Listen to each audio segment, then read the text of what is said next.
Père et du Fils et du Saint-Esprit. La paix soit avec vous. Par les cieux devant toi, splendeur et majesté. Par Aujourd'hui, l'infiniment grand, 30e dimanche du temps ordinaire, année B. L'évangile est tiré de l'évangile de Marc, au chapitre 10, versets 46 à 52. Le miracle de la guérison de l'aveugle Bartimée est placé à la fin de la session qui est appelée le voyage à Jérusalem ou encore la montée vers Jérusalem, c'est-à-dire le dernier pèlerinage de Jésus à la ville sainte pour la Pâque au cours de laquelle il sait que l'attendent la passion, la mort et la résurrection. Jésus passe par Jéricho et là rencontre Bartimée, le fils de Timée, à la sortie de la ville. Nous le savons, l'évangile de Marc est un itinéraire de foi qui se déploie de façon graduelle à l'école de Jésus. Ce parcours nous permet de le découvrir, de le connaître. Et la guérison de Bartimée est la dernière guérison miraculeuse que Jésus a accomplie avant sa passion. Nous savons tout aussi que la condition de cécité qui caractérise Bartimée a une signification chargée de sens. Oui, la cécité renvoie à l'homme qui a besoin de la lumière de Dieu, de la lumière de la foi, pour connaître le monde, pour connaître vraiment le bonheur et marcher en paix sur cette terre des hommes. Sans la lumière de Dieu, sans la lumière de la foi, nous sommes aveugles. Bartimée a perdu la vue. Il est l'homme qui a perdu la lumière, sa beauté, sa richesse. C'est qu'il est conscient de sa cécité. Et nous, frères, sommes-nous conscients de notre cécité? Sommes-nous conscients de notre maladie? On dit couramment, le malade le plus difficile à soigner, c'est celui qui s'ignore. Sommes-nous conscients? Voilà, Bartimée est conscient de sa maladie et il n'a pas perdu espoir. Il n'a pas perdu l'espoir, d'où son cri au passage de Jésus. Jésus, fils de David, aie pitié de moi. Marc chapitre 10, verset 47. Bartimée reconnaît son mal et crie vers le Seigneur, confiant d'être guéri. Il a mis son espoir dans le Seigneur. Il est sûr de la parole du Seigneur. Commençons par bien prendre conscience de la situation concrète de Bartimée. Nous l'avons dit, Bartimée est aveugle, plongé dans les ténèbres. Mais il est assis, il est stable, il est passif.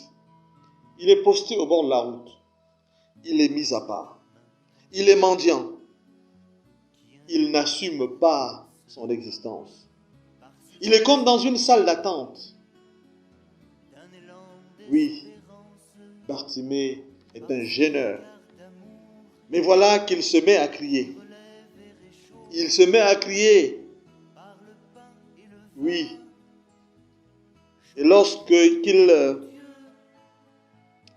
lorsqu'il voit passer Jésus, il désire se faire entendre. Et nous le percevons bien. Le brouhaha des conversations, des malades qui s'ignorent ou des bien portants, fiers de l'être, n'empêcheront pas Jésus d'entendre le cri isolé de l'aveugle. Que fait Jésus? Il s'arrête. Car cet homme, Bartimée, est pour lui une histoire sacrée. Bartimée est pour lui une histoire sacrée que la foule néglige et même qu'elle rabroue. Mais pour Jésus, Bartimée est unique, irremplaçable. Il sera ce jour-là privilégié de son amour. Et que fait Jésus? Il lui donne de recouvrer la vie. Il lui donne de recouvrer la lumière. Il lui donne de voir.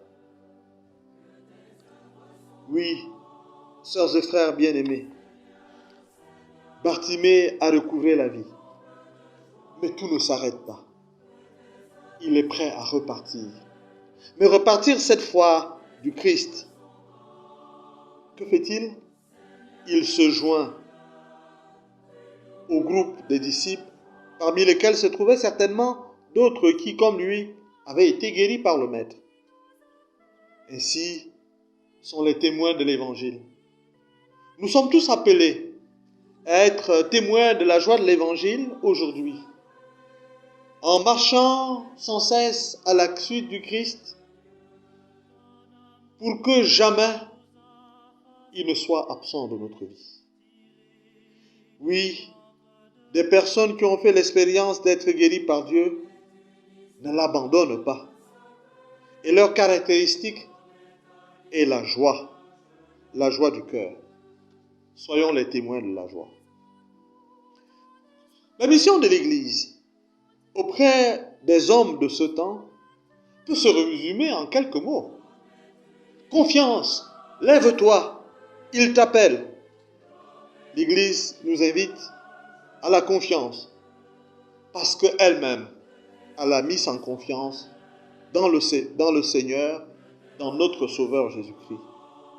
Investir l'autorité du Christ pour servir la vie, elle ordonne de se lever et de transmettre l'appel que Dieu nous donne. Oui, on suit le Christ, sans doute les yeux fermés, mais l'aventure de Bartimée est là pour nourrir notre espérance. Il n'est jamais trop tard pour crier notre misère vers Dieu. Il n'est jamais trop tard pour crier notre souffrance. Aveugles, nous ne savons pas ce que sera demain, mais en comptant sur cette lumière de Dieu, nous pouvons nous lever et marcher à sa suite. Comme le dit saint Augustin, et je cite, « Tu nous as fait pour toi, Seigneur, et notre cœur demeure inquiet tant qu'il ne repose en toi. » Fin de citation. Oui, tu nous as fait pour toi, Seigneur, et nous voulons vivre en toi. Que notre inquiétude ne nous ferme pas dans les ténèbres, nous enferme pas dans les ténèbres. N'ayons pas peur de la sainteté. N'ayons pas peur de viser haut. Laissons-nous aimer par celui qui est l'amour. Dieu est amour. Laissons-nous contaminer par la sainteté de Dieu. Ainsi, nous pourrons contaminer nos frères par cette sainteté qui est source de notre bonheur. Notre véritable appui, celui qui peut vaincre toutes les ténèbres, n'est pas loin de nous. Il est l'Emmanuel. Il est à jamais vivant. Et il passe sur le chemin. Il passe sur le chemin. Oserions-nous crier vers lui notre détresse? Demandons au Seigneur la grâce de la honte pour pouvoir enfin voir notre nécessité et l'acclamer en disant au Seigneur de venir à notre aide. Espérons toujours. Là où il y a la vie, il y a de l'espérance. l'espérance ne trompe pas. Comme l'aveugle de Jéricho, ne craignons pas de nous lever et de crier vers lui, Fils de David, aie pitié de moi. Les yeux fixés sur Jésus-Christ, entrons dans le combat de Dieu, le combat pour notre sanctification, le combat pour notre configuration au Christ. Notre secours est dans le nom du Seigneur qui a fait le ciel et la terre.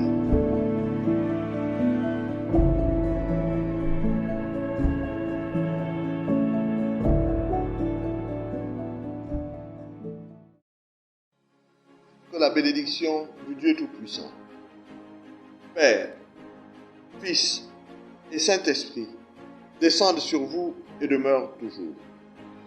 Amen.